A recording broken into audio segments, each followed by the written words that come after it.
Good evening. Come in. Draw close. Welcome to the Dead Winter Valley.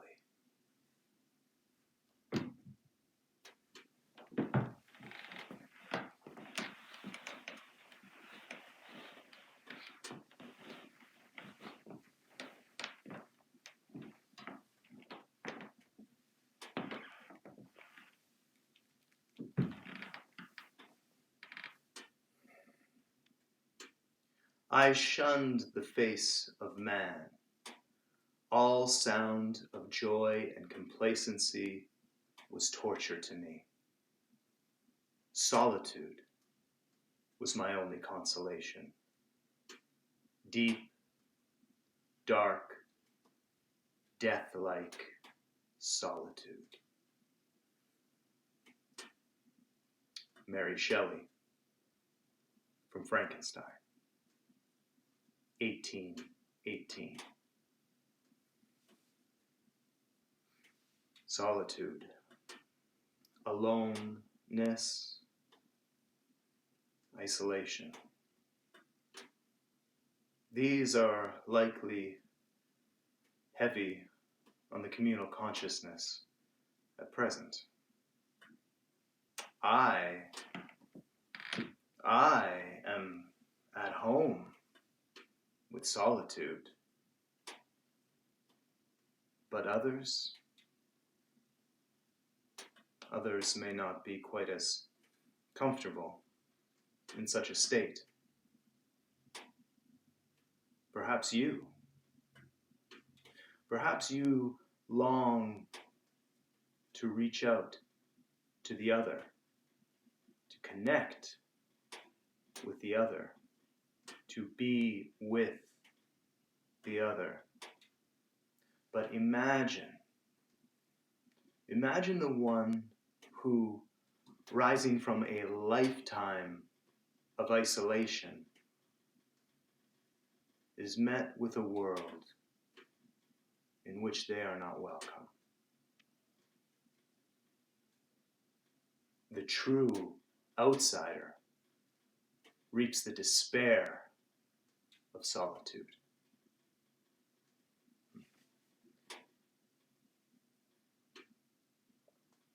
We have a friend who speaks of solitude, who has thought deeply of this.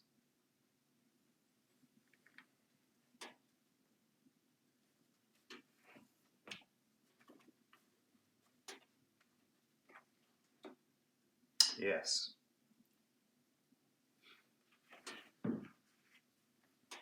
From 1926,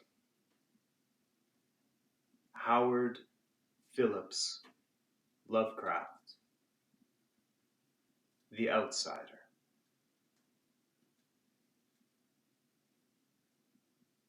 That night the Baron dreamt of many a woe, and all his warrior guests, with shade and form of witch and demon and large coffin worm, were long benightmared. Keats. Unhappy is he to whom the memories of childhood bring only fear and sadness. Wretched is he who looks back upon lone hours in vast and dismal chambers, with brown hangings and maddening rows of antique books, or upon odd watches in twilight groves of grotesque, gigantic, and vine-encumbered trees that silently wave twisted branches far aloft. Such a lot the gods gave to me, the dazed, the disappointed, the barren, the broken. And yet I am strangely content, and cling desperately to those sear memories, when my mind momentarily threatens to reach beyond, to the other. I know not where I was born, save that the castle was infinitely old and infinitely horrible, full of dark passages and having high ceilings where the eye could find only cobwebs and shadows. The stones in the crumbling corridors seemed always hideously damp, and there was an accursed smell everywhere, as of the piled-up corpses of dead generations. It was never light, so that I used sometimes to light candles and gaze steadily at them for relief. Nor was there any sun outdoors, since the terrible trees grew high above the topmost accessible tower. There was one black tower which reached above the trees into the unknown outer sky, but that was partly ruined and could not be ascended save by a well-nigh impossible climb up the sheer wall, stone by stone. I must have lived years in this place, but I cannot measure the time. Beings must have cared for my needs, yet I cannot recall any person except myself, or anything alive but the noiseless rats and bats and spiders. I think that whoever nursed me must have been shockingly aged, since my first conception of a living person was that of something mockingly like myself, yet distorted, shriveled, and decaying like the castle.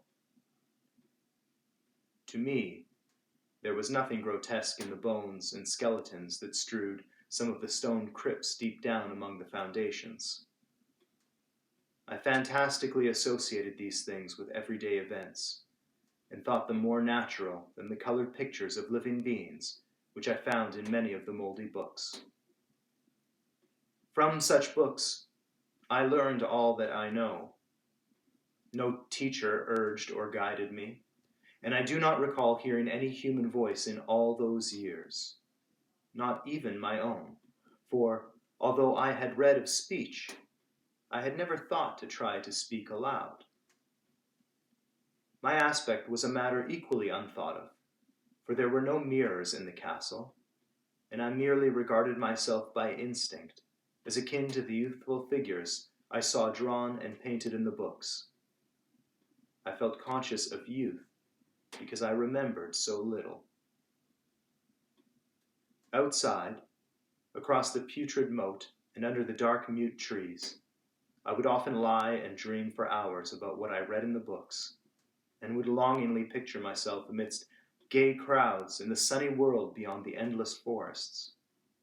Once, I tried to escape from the forest, but as I went farther from the castle, the shadow grew denser, and the air more filled with brooding fear, so that I ran frantically back, lest I lose my way in a labyrinth of nighted silence. So through endless twilights I dreamed and waited, though I knew not what I waited for. Then, in the shadowy solitude, my longing for light grew so frantic that I could rest no more, and I lifted entreating hands to the single black ruined tower that reached above the forest into the unknown outer sky. And at last, I resolved to scale that tower, fall though I might, since it were better to glimpse the sky and perish than to live without ever beholding day. In the dank twilight, I climbed the worn and aged stone stairs till I reached the level where they ceased, and thereafter clung perilously to small footholds leading upward. Ghastly and terrible was that dead stairless cylinder of rock, black, ruined, and deserted, and sinister with startled bats whose wings made no noise. But more ghastly and terrible still was the slowness of my progress, for climb as I might, the darkness overhead grew no thinner, and a new chill as of haunted and venerable mold assailed me. I shivered as I wondered why I did not reach the light, and would have looked down had I dared. I fancied that night had come suddenly upon me, and vainly groped with one free hand for a window embrasure, that I might peer out and above, and try to judge the height I had attained. All at once, after an infinity of awesome sightless crawling up that concave and desperate precipice. I felt my head touch a solid thing, and knew I must have gained the roof, or at least some kind of floor. In the darkness, I raised my free hand and tested the barrier, finding it stone and immovable. Then came a deadly circuit of the tower, clinging to whatever holds the slimy wall could give, till finally my testing hand found the barrier yielding, and I turned upward again, pushing the slab or door with my head as I used both hands in my fearful ascent. There was no light revealed above, and as my hands went higher, I knew that my climb was for the nonce ended, since the slab was the trap door of an aperture leading to a level stone surface of greater circumference than the lower tower. No doubt, the floor of some lofty and capacious observation chamber. I crawled through carefully and tried to prevent the heavy slab from falling back into place, but failed in the latter attempt. As I lay exhausted on the stone floor, I heard the eerie echoes of it fall, but hoped, when necessary, to pry it up again. Believing I was now at height, far above the accursed branches of the wood, I dragged myself up from the floor and fumbled about for windows, that I might look for the first time upon the sky, and the moon and stars of which I had read. But on every hand I was disappointed, since all that I found were vast shelves of marble, bearing odious oblong boxes of disturbing size. More and more I reflected, and wondered what hoary secrets might abide in this high apartment, so many eons cut off from the castle below. Then, unexpectedly, my hands came upon a doorway, where hung a portal of stone, rough with strange chiseling. Trying it, I found it locked, but with a supreme burst of strength, I overcame all obstacles and dragged it open inward. As I did so, there came to me the purest ecstasy I have ever known, for shining tranquilly through an ornate grating of iron and down a short stone passageway of steps that ascended from the newly found doorway was the radiant full moon, which I had never before seen, save in dreams and in vague visions. I dared not call these memories.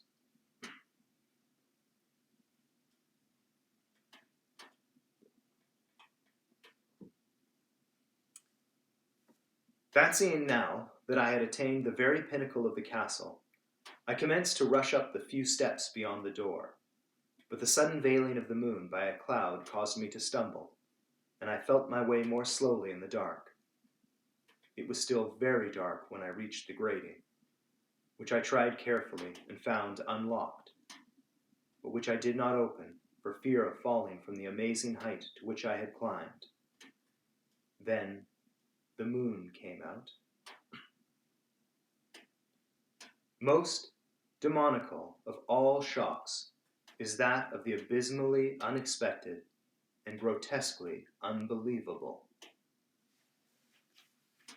Nothing I had before undergone could compare in terror with what I now saw, with the bizarre marvels that sight implied. The sight itself was as simple as it was stupefying, for it was merely this. Instead of a dizzying prospect of treetops seen from a lofty eminence, there stretched around me, on the level through the grating, nothing less than the solid ground, decked and diversified by marble slabs and columns, and overshadowed by an ancient stone church, whose ruined spire gleamed spectrally in the moonlight. Half unconscious, I opened the grating and staggered out upon the white gravel path that stretched away in two directions. My mind, stunned and chaotic as it was, still held the frantic craving for light, and not even the fantastic wonder which had happened could stay my course. I neither knew nor cared whether my experience was insanity, dreaming, or magic, but was determined to gaze on brilliance and gaiety at any cost. I knew not who I was, or what I was, or what my surroundings might be, though, as I continued to stumble along, I became conscious of a kind of fearsome, latent memory that made my progress not wholly fortuitous. I passed under an arch, out of that region of slabs and columns, and wandered through the open country, sometimes following the visible road, but sometimes leaving it curiously to tread across meadows, where only occasional ruins bespoke the ancient presence of a forgotten road. Once I swam across a river where crumbling, mossy masonry told of a bridge long vanished. Over 2 hours must have passed before I reached what seemed to be my goal, a venerable, ivied castle in a thickly wooded park, maddeningly familiar, yet full of perplexing strangeness to me. I saw that the moat was filled in, and that some of the well-known towers were demolished, whilst new wings existed to confuse the beholder. But what I observed with chief interest and delight were the open windows, gorgeously ablaze with light and sending forth sound of the gayest revelry. Advancing to one of these, I looked in and saw an oddly dressed company, indeed, making merry and speaking brightly to one another. I had never, seemingly, heard human speech before, and could guess only vaguely what was said. Some of the faces seemed to hold expressions that brought up incredibly remote recollections. Others were utterly alien. I now stepped through the low window into the brilliantly lighted room, stepping as I did so from my single bright moment of hope to my blackest convulsion of despair and realization. The nightmare was quick to come, for as I entered, there occurred immediately one of the most terrifying demonstrations I had ever conceived. Scarcely had I crossed the sill when there descended upon the whole company a sudden and unheralded fear of hideous intensity, distorting every face and evoking the most horrible screams from nearly every throat. Fight was universal, and in the clamor and panic several fell in a swoon and were dragged away by their madly fleeing companions. Many covered their eyes with their hands and plunged blindly and awkwardly in their race to escape, overturning furniture and stumbling against the walls before they managed to reach one of the many doors. The cries were shocking, and as I stood in the brilliant apartment, alone and dazed, listening to their vanishing echoes, I trembled at the thought of what might be lurking near me, unseen. At a casual inspection, the room seemed deserted. But when I moved toward one of the alcoves, I thought I detected a presence there, a hint of motion, beyond the golden arched doorway leading to another and somewhat similar room. As I approached the arch, I began to perceive the presence more clearly, and then, with the first and last sound I ever uttered, a ghastly ululation that revolted me almost as poignantly as its noxious cause, I beheld, in full, frightful vividness, the inconceivable, indescribable, and unmentionable monstrosity which had by its simple appearance changed a merry company to a herd of delirious fugitives. I cannot even hint what it was like, for it was a compound of all that is unclean, uncanny, unwelcome, antiquity, and desolation, the putrid dripping of unwholesome revelation, the awful bearing of that which the merciful earth should always hide.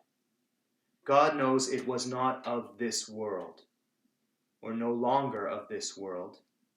Yet, to my horror, I saw in its eaten away and bone-revealing outlines a leering, abhorrent travesty on the human shape, and in its moldy, disintegrating apparel, an unspeakable quality that chilled me even more. I was almost paralyzed, but not too much to make a feeble effort toward flight. A backward stumble, which failed to break the spell in which the nameless, voiceless monster held me. My eyes, bewitched by the glassy orbs which stared loathsomely into them, refused to close, though they were mercifully blurred and showed the terrible object but indistinctly after the first shock. I tried to raise my hand to shut out the light, yet so stunned were my nerves that my arm could not fully obey my will. The attempt, however, was enough to disturb my balance, so that I had to stagger forward several steps to avoid falling. As I did so, I became suddenly and agonizingly aware of the nearness of the carrion thing, whose hideous, hollow breathing I half fancied I could hear. Nearly mad, I found myself yet able to throw out a hand to ward off the fetid apparition which pressed so close, when in one cataclysmic second of cosmic nightmarishness and hellish accident, my fingers touched the rotting, outstretched paw of the monster beneath the golden arch. I did not shriek, but all the fiendish ghouls that ride the night wind shrieked for me, as in that same second there crashed down upon my mind a single and fleeting avalanche of soul-annihilating memory. I knew in that second all that had been. I remembered beyond the frightful castle and the trees, and recognized the altered edifice in which I now stood. I recognized, most terrible of all, the unholy abomination that stood leering before me as I withdrew my sullied fingers from its own. But in the cosmos, there is balm as well as bitterness. And that balm is Nepenthe. In the supreme horror of that second, I forgot what had horrified me, and the burst of black memory vanished in a chaos of echoing images. In a dream, I fled from that haunted and accursed pile and ran swiftly and silently in the moonlight. When I returned to the churchyard place of marble and went down the steps, I found the stone trap-door immovable. But I was not sorry, for I had hated the antique castle in the trees. Now I ride with the mocking and friendly ghouls on the night wind, and play by day amongst the catacombs of Nephrin-Ka in the sealed and unknown valley of Hadath by the Nile. I know that light is not for me, save that of the moon over the rock tombs of Neb, nor any gaiety, save the unnamed feasts of Nitocris beneath the great pyramid. Yet in my new wildness and freedom, I almost welcome the bitterness of alienage. For although Nepenthe has calmed me, I know always that I am an outsider, a stranger in this century, and among those who are still men. This I have known ever since I stretched out my fingers to the abomination within the great gilded frame. Stretched out my fingers and touched a cold and unyielding surface of polished glass.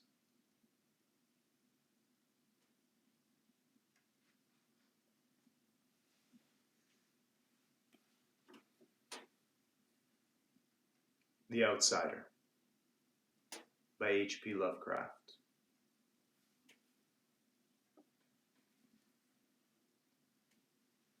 This has been the Dead Winter Valley.